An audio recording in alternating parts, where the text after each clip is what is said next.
see right here where I've done this part and I haven't done this yet. They look like that. I'm taking these off and not reusing them, so I'm not sandblasting them. But you can see how it's taking all that off, even down these little crevices. You know, it's pretty cool. It almost looks like it's painted because it gets it so clean. I'm not gonna leave my camera out here because it'll get all nasty. But see, I can spray in here.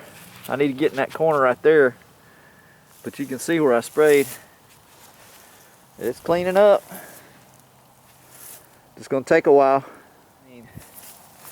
I even was able to get in these corners, you know, get them pretty clean so that, and then this is what it looked like. So there's rust and scale all over it. So the difference, I mean, it almost looks like it's painted white, but it's just smooth as anything, and it's just clean. Real neat. I just blew it off with my leaf blower. I'm trying to get real clean right here where I had to do the C-notch, and I got to remove this rear brace right here to put my tank in right back here, so I'm going to move it back a little bit. But all this, I think I'm just going to take a wire brush too, because that's a lot of work to sandblast all that, man. It's just, you're moving it a little piece at a time. It's good for those grooves though, and look at this. There's not a better way to do a set of valve covers. I just taped off the holes on top and laid it on a flat on my my little trailer over there, and man, you can just reverse paint those, you know. This is where they were laying against the trailer, you know, and I was getting the edges of them. That's a little Harbor Freight unit, 40 gallon. Has a little ceramic tip in it. I mean, it worked right out of the box, man. I mean, all I had to do was hook a few fittings up, put the wheels on it. The one thing I do recommend is it comes with a red funnel to fill it up, and really you should screen even that black diamond through something like a screen that would go on your house window, you know, it's that wire screen.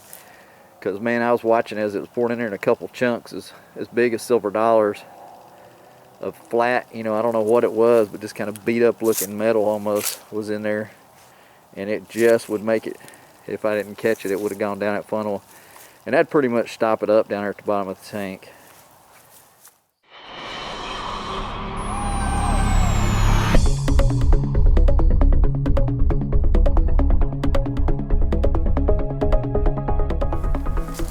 Alright, we're about to tilt the cab back, so I put this board under here so that it would get equal pressure all the way across the back of the cab. And then I'm going to tuck this moving blanket right here just to give it something to pivot on. Then I put another board right here, so when this cab comes back it'll hit here.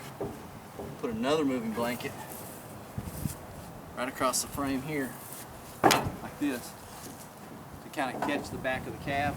And then I'm going to put this cardboard so it just has a cushion. So you can see here how we shifted it a little bit already. We don't have it on the bolts. You can see where we came off those pads, it's completely rusty. Over here we shifted a little bit, so now we're going to just try to lift the front of this cab and tilt it on its back so that I can sandblast underneath it and get the frame underneath. Okay, let's do it.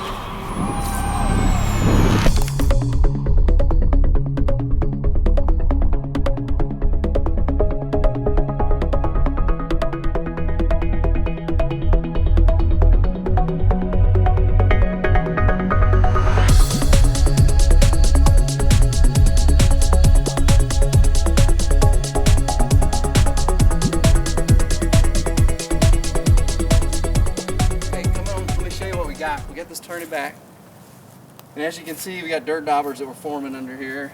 This is stuff you never see unless you get up underneath the truck. We got all our anchor points for our seat, that's what these are, and seat belts and things like that. But all in all, it's these floor pans that you could see from the top that are rusted. I think our cab corners are actually really solid, so I think we'll be okay. We'll knock those little rivets out that we had those patches in, and these are extra seat belt tie down points, and the two outer ones are, this thing could be set up to have 3 seat belts instead of just 2. These are the cushions that were in the back. We've got new ones for that. A little extra hardware there, so we'll shine all this up, sandblast it really good, and we're gonna get on it.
Got some floorboard work to do. Just coming on up right by the driver's side floor pan.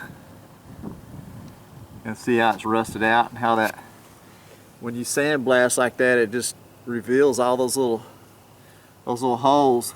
This over here I did with the wire brush and revealed some more holes here. But see how this tarry looking stuff is still on here? I can take that off with the sandblaster and just get it clean. You see how you just make that metal clean. The good thing about the sandblaster is you can get in these little areas. This is underneath the rocker panel on the door. This is where I'll cut that center panel out. Right here. So I'm gonna keep going.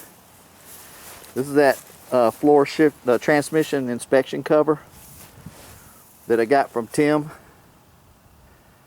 my good buddy on Fix 'em Your Way. I didn't do that little bottom part just to show the difference.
Alright guys, so I got the bottom of the truck in an epoxy primer right now because I sandblasted it and I just didn't want it to sit out here and rust while I repair all the rust holes.